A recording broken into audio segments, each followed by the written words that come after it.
Pero ngayon, napakahirap po namin pagkatiwalaan po yung mga district engineering offices. Baka matawa po kayo dito, pero kahit po ako wagang tiwala sa mga district engineer. Actually.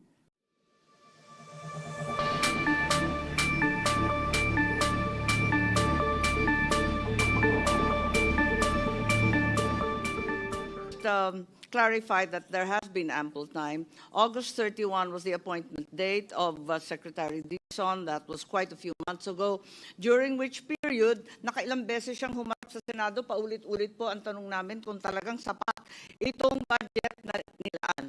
I quote verbatim, September 18, the Department of Public Works and Highways slashes 255 billion worth of locally funded flood control projects from the 2026 budget. And may I quote verbatim, we are revising the agency's budget. Nanggaling sa kanila po. We have removed complicated projects, overlapping projects that are still receiving funding or that have been allocated funding for 2026. Verbatim po, siya nagsabi niyan. Hindi kami nag-imbento niyan. Ngayon, sabi niya, na re-review na raw nila yung initial proposal, nagtanggal sila ng 55.53 billion worth of duplicate or complicated projects or completed overlapping projects. Ang ibig ba sabihin, i-restore yung mga duplicated, completed, and overlapping projects? Doon ako nagtataka. At ano ang garantiya natin na sa loob ng 2 buwan na naman, after 2 months, he may change his mind again, as he has, apparently, yesterday. So from September 18, kahapon, December, nako, baka naman sa Pebrero, iba na naman ang usapin. Ayoko naman ng ganito. Ano kaya talaga ang direksyon natin? Hindi po ito nanggaling sa amin. Narinig naman ninyo, verbatim ang quote na yan. Yan ang press release ni Secretary Dixon. Madam Chair. Mr. Chair. Representative Pepito Alvarez and then Representative Libanon. Tama po si Senador Loren, tama rin si Senador Marcos. Ngunit bigyan ko lang ng example na hindi mo ma-apply ito sa lahat ng project, sweeping po. Na, halimbawa, MBUC, yung pag-asphalt overlay, Mr. Chair. Sa Southern Palawan, ang presyo ng aggregates at saka graba, saka yung buhangin, 1,000 because we have 26 rivers. Napakaraming buhangin doon. Ngunit sa norte, wala ho masyadong ilog. Nag-i-import sila from Mindoro. Lalagay ko lang sa tamang perspective din. So, kung ang MBUC application nyo, asphalt overlay for the whole of Palawan, tanggalan mo ng 50%, yung norte, hindi mo mapagawa. Sa SOR, pwede. Kasi yun na yung ultimate measure ng DPWH eh. At saka I'll put it on record, Mr. Chair, Madam Chair, this representation was the one who complained to Secretary Bersamin to remove the 255 billion of people's money from the DPWH budget. It is not a unilateral move from the Department of the Public Works and Highways na sila ang nagtanggal. Ako po, personally, ang nag-complain doon kay Secretary Bersamin nung nandoon siya sa amin sa House. Habang nalulunod ang buong bansa sa flood control, kung maaari, tanggalin mo muna itong 255 billion na ito. Kasi kung hindi namin tatalakayin yung budget ng executive, ibalik muna namin sa inyo. Kinahaponan, na-inform kami, na in-instructionan siya ni Pangulo, tanggalin niyang 255 billion na yan. Dito po nanggaling sa akin ang pagtanggal ng flood control. Kasi ang flood control, alam ko po, talagang overpriced. Okay? So ang flood control, pwede mong apply yung overpriced provision.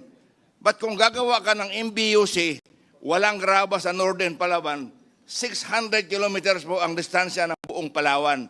When you construct in the southern portion, napakaraming buhangin. Sa norte, halos walang graba doon kasi maliliit ang ilog. Puting buhangin lang ang norte. Yun po ang difference. Ang gusto ko lang, mapakinggan natin si Secretary Vince na wag sweeping. Kapag 50% ang MBUC, Hindi pare-pareho ang Palawan. Isang probinsya lang yon. Sa Cebu, might be the same. Kasi nag-i-import din sila. Wala sa masyadong graba sa Cebu eh. Nag-i-import din sila. Sa Bohol, wala rin masyadong graba. At in Northern Mindanao, marami po aming graba doon. Sa ibang lugar, hindi ko alam.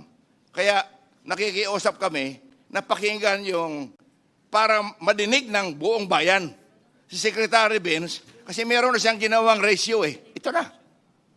Pakinggan muna natin. Kasi kami sa Kongreso, ayaw din namin ng overpriced project. Hindi pwede yun. Hindi lang Senado ang may gusto. Kami, number one. Ako mismo, nagpatanggal ng 255 billion. And that is on record in the House. Thank you. Can I reiterate the motion to invite Secretary Vince para madinig ng buong bansa na hindi pare-pareho. Pag 50%, dapat per project ang implementation. Yun lang ang pakiusap. Thank you. Thank you, Congressman Alvarez, and to Chairperson Mika. Dahil nga dito sa statement na ito at meron ho nga nakasulat ho dito, to avoid inaccurate costing and potential project unimplementability, at ito ay isang apela sa Senado, gusto rin ho namin marinig no, yung kanyang pag-aanalisa no, dito po sa isyong ito, itong CMPD/adjustment factors.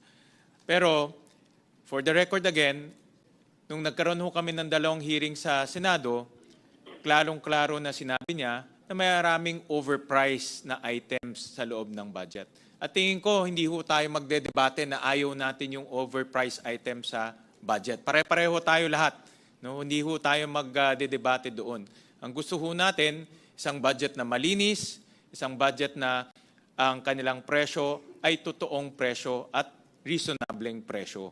No, yun naman ang gusto natin yung lahat. Dahil kung tayo ay mag-approve ng proyekto o ng budget ngayon na overpriced, babalik tayo sa dating problema. No, yun doon naman ho kami nanggagaling. At again, sabi nga ni Senator Loren, itong application ng CMPD adjustment factor nanggaling ho to sa DPWH. Hindi ho kaya ng Senado, wala ho kaming mga engineers, wala ho kaming mga taong kayang mag-apply ng ganun. Ito galing ho sa DPWH. Kaya doon ho namin kinuha at for the record, sinupply rin ho sa amin yung mga adjustment factors na yun formally at doon ho namin in-apply. Dahil sa Senado, ang aming direksyon ay ma-apply yung tamang presyo sa mga proyekto. So, Madam Chair? Yeah. Yes, very quickly, Madam Chair. Mr. President, Mr. Chairman, very quickly.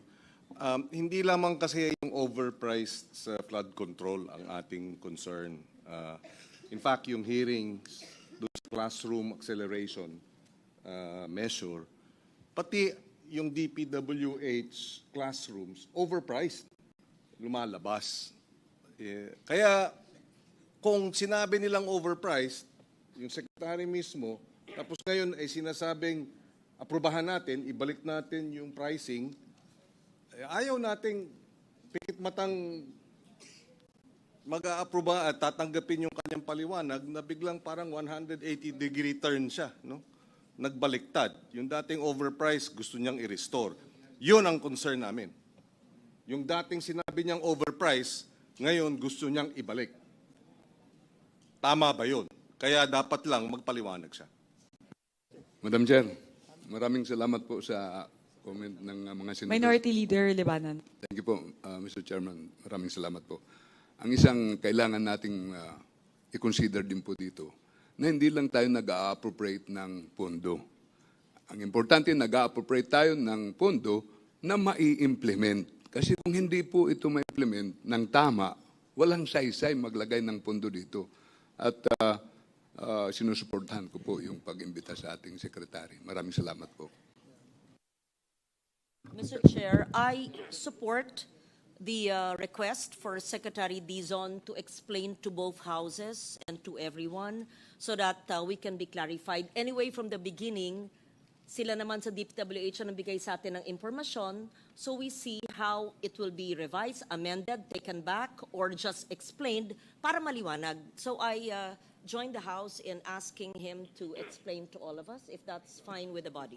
Before we invite Secretary Vince, the last words from Yes, Mr. Chair. Senator Erwin. For the record lang, Mr. Chair, just point of clarification, siguro the House should start reviewing yung Section 62 of the Rules of the House.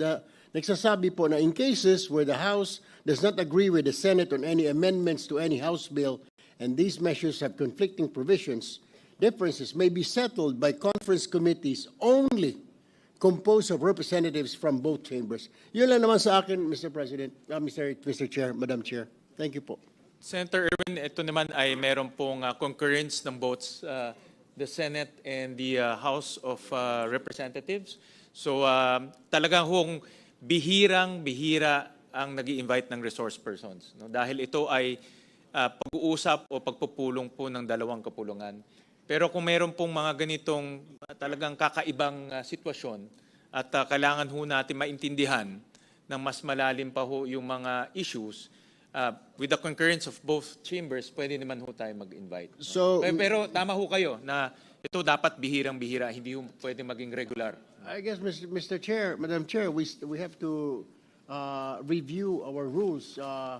Or in the future, Mr. Chair, this will happen again. Then alam ho natin ang gagawin. There will be no more discussions. Yeah. In the future, ika nga bicameral conference between the two houses. Kasi there's already establishing rule na pag may conflicting, hindi talaga magkasundo, pwede na tayong patawag, magpaliwanag yung sa executive department, Mr. Chair. Yun lang naman ang punto ko, Mr. Chair. But I do agree. Sige, let's bring him in. Pero in the future, Mr. Chair. Tama ho kayo. Talagang hindi ho pwede maging regular to na kung hindi ho tayo nag-agree, merong third party na papasok. Hindi ho talagang, but in this case, dahil technical to, about engineering, about pricing, something na hindi ho natin expertise, no? Lahat ho dito. Kaya in this very special circumstance, and with the agreement of both chambers, we will invite Secretary Dizon to explain this issue. So Mr. with Chair. that, yes, do you want to say the last words, Senator Amy? No, nagre-react lang po ako. Vince Dizon is no engineer. He's an economist and a political aide. That's true, but he's the Secretary of the Department of Public Works, and he was the one who made that statement during the public hearings in the Senate, and he also is the one who supplied the adjustment factors in CMPD to the Senate. So with that, with the concurrence of the House, we can invite Secretary Dizon as a resource person of this. With the concurrence of both houses, there being a motion from the House and also motion by Senator Lawrence. Senator Lauren first, I think. Yeah, Okay no, na? just Sige. Secretary Dizon, I hope you understand, no, na based dun sa hearings and the transcripts are here, inamin mo na overpriced, nagkaroon na exchange, bawasan natin yung taba. Sinabi mo, yes, bawasan natin yung taba dahil nga yung taba na yun yung overpriced patong, may tongpats Pero ngayon, babalik ka sa amin at sasabihin, wag nyo nang bawasan yung taba. So, naintindihan ko, merong peculiarity or granularity. Iba-iba ang sitwasyon sa bawat lugar. Kaya, hindi natin masasabing across the board. Pero baka naman pwede natin sabihin, okay, hindi kumbaga, baka maaring bawasan pa rin natin, siguro mas maliit na halaga, pero bawasan pa rin natin dahil maliwanag may taba So I hope you understand yung logic behind bawasan natin yung taba, may mga overprice, pero wag yung tanggalan yung budget namin. Medyo mahirap may paliwanag, lalo na kami ay sumunod lamang dun sa panawagan at pakiusap at pagkakaintindi na napaka up to 68% nga ang overpriced. So, parang we don't want, ayaw namin masabing pikit mata namin ibinalik yung pondo kahit na sinabi sa amin na meron talagang overpriced dyan. So, paano natin aayusin o ano ang maaring hakbang moving forward? Para ma-address natin yung taba, but at the same time, yung inyong ability to deliver, di ba? Hindi rin hindi naman makokompromiso o ma-undermine. Yun yung ating hinahanap ngayon. Ano ang dapat gawin moving forward to address both issues. Both issues are important. Your issue of being able to deliver and come up with these projects because of the economic implications is valid. But it is also valid na yung mga overpriced kailangan nating tugunan at pagbibigay ng parehong pondo na alam nating tinatanggap na overpriced, parang mahirap lununin. Mr. Chairman, again, wala po tayong debate o disagreement dito. Ika-clarify ko lang po. Ang presyo ng mga proyekto sa 2026 budget ay siguradong bababa base sa bagong kostas ng materyales na ipinasa na ng DPWH. Sigurado pong bababa yan. Ang tanong na lang po siguro is, sino ang magbababa? Ang Kongreso po ba? O ang Senado po ba? Or ang Ehekutibo po ba? Yun lang po. Ngayon, dun sa tanong po na yon, desisyon po ng Kongreso ito. No, desisyon po ng Kongreso ito. Kung pagkakatiwalaan niyo po kami na kami ibababa, kami ang magbababa base sa pinasa na naming bagong kostas ng materyales at dito sa ginabas naming department order na minamandato ang lahat ng mga district engineer at regional director na siguraduhin magbaba ng presyo, then yun po ang mangyayari. Pero like I said, inaamin ko po, wala pong tiwala ang taong bayan sa DPWH ngayon, kaya naiintindihan ko po yan. Naiintindihan ko po. Kaya siguro po ang masasabi ko na lang po is we leave it to the wisdom of Congress. We leave it to the wisdom of Congress. But I think that is the issue at hand. No? As to mas konti ang baba, again, iiwan na po natin yan sa wisdom ng Kongreso. No? Kung ano po ang magiging decision dyan. Ako po ay pumunta lang po dito para sabihin po sa bicameral conference na ito po ang implication nung nakita naming mga pagbabago dun sa Senate third reading version na lumabas nitong nakaraang linggo. Yun lang po, Mr. Chairman. Salamat po. Madam Chair. I have to explain also and clarify. Sen. Lauren, sorry. it's the It's the House's House term. turn Yes, po. yes, My yes. apologies. Okay. After. Thank you. Thank you. for that. May I recognize Representative Javi Benitez. Madam Chair, thank you. Secretary Vince, thank you so much. I'd like to manifest to thank the Secretary for coming to this bicameral conference because siguro kung napresenta po mas maaga today, baka mas maaga po tayo nakapag-start. But thank you for that. Mukhang na-clarify po ang maraming mga iniisip ng mga bicameral committee members dito po. And I'd like to ask the good secretary dahil parang hindi na tayo siguro paulit-ulit. I think I also wanted to ask much about the economy dahil sinabi po na ekonomista po kayo. Pero I want to ask a simple question. I think it's among all of our minds. No? We are for a good, clean governance and for a budget that is fair and impactful for the people. Gusto ko lang itanong, Mr. Secretary, do you think, can you commit that the safeguards that you're putting now with the DPWH hindi na po mauulit ang mga nangyari sa nakaraang budget. Because gusto nang marinig ng nating po lahat, ng taong bayan, we want justice. Kung may guilty man, may kulong sila. And we also want long-term solutions. No? So with this in place, do you think, Secretary, hindi na mauulit ang mga dati pong nangyari for the next year and the next years ahead? Ulitin ko po yung sinabi sa akin ng Pangulo. Hindi na pwede yung nakaraan, yung kalakaran ng nakaraan, hindi na pwede yung dating gawi.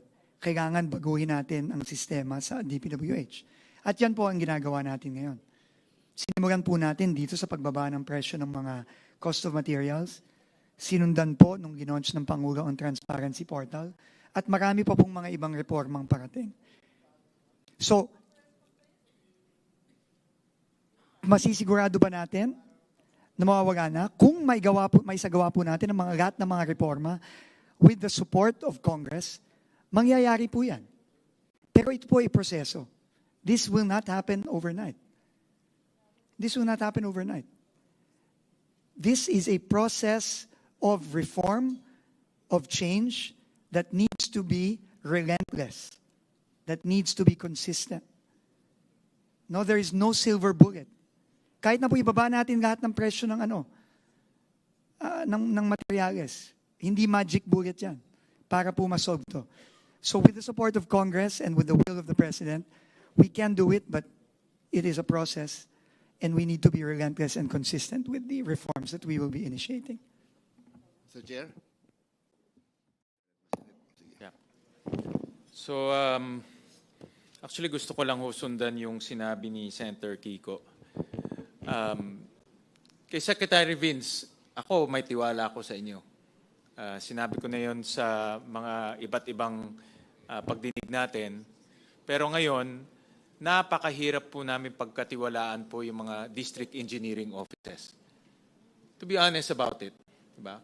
Hindi ko linalahat, pero napakahirap po pagkatiwalaan. At alam na ho natin, itong mga project na ito, hindi ho dadaan dito sa budget. Hindi ho dadaan ho ito sa inyo. Diretso ito sa District Engineering Office. Tama po ba? Tama po. So, diretso. So, ano yung in-approve naming budget dito? Diretso ho ito sa District Engineering Offices. Tama? Mr. Tama? Chair, opo. Yeah, tapusin ko lang ho. So, alam ko, linilinis niyo ho ang mga hanay ng District Engineering Offices, buong DPWH, pero that will take time. Habang ho kayo, kailangan relentless, tuloy-tuloy, dapat ho walang patid, pero that will take time. Ang hindi lang ho namin kayang gawin, dahil alam ho namin na mayroong mga overpricing dito sa budget na ito. Tapos, pag na-approve ho natin at diretso ho yung budget sa District Engineering Office at hindi pa ho nalilinis, itong mga corrupt officials, gagawa ho yan ng paraan para magamit yung pondo. Nasabi niyo ho kanina na 30 to 8%. Ito mataas na temptation to. Kung alam nilang overpriced by 68%, gagawa ho yan ng paraan. No? Sana, kung kaya niyong linisin yung hanay, next year, walang problema yon. But that will take time. Kaya nga, ang sabi ako, sang-ayon po ako sa sinabi ni Senator Kiko, gusto rin namin ma-implement yung project. Ayaw namin mahinto ang ekonomiya natin. Ayaw natin mag-stall. No? Ayaw natin biglang tumigil ang ating ekonomiya. Pero ayaw rin ho natin ng mga overpricing items sa loob ng budget. Kaya ho namin ginawa ho to. Kaya humingi kami ng payo sa inyo. In fact, doon sa dalawang hearing. In fact, DPWH lang nagkaroon ng dalawang hearing. Dahil humingi ho kami ng payo ho sa inyo. No? At dahil nga nasabi nyo, overprice ho yan, ang response ho namin, ito na ang budget season, pagkakataon ho natin, linisin yung budget. No? But then again nga, ayaw rin ho namin na magkaroon ng problema sa pag-implementation. Ngayon, kaya humingi ako, pareho yung aking mungkahi.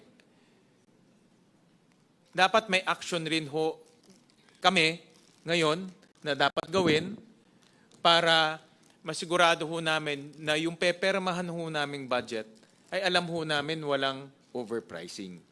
No? Yun po yung aking pananaw ho dyan. Mr. Chairman, just very quickly kasi nabanggit yung pangalan ko. Naintindihan ko yung kinakailangan magkaroon ng mga economic activity, di ba? Construction. Naintindihan ko yun. Dahil nga yan ang magbibigay buhay at trabaho sa hanap buhay at bubuhayin ang ekonomiya. Pero wag nating kakalimutan na kaya nga nagkaletse-letse yung ating growth dahil sa corruption. Kaya ang hirap kinakailangan balansehin natin.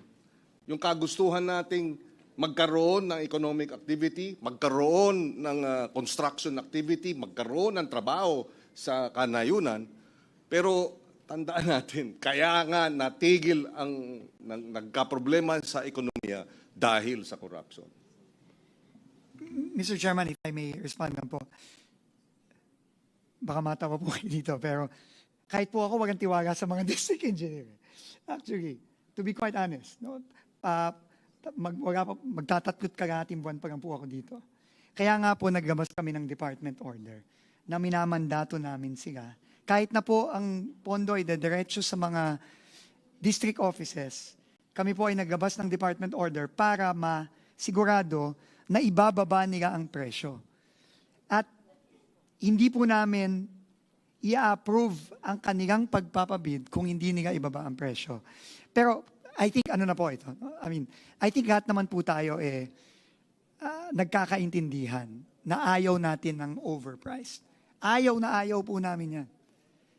Kung pwede lang po talaga, no, na i-cut na natin ngayon, if it's humanly possible to cut now, we would do it.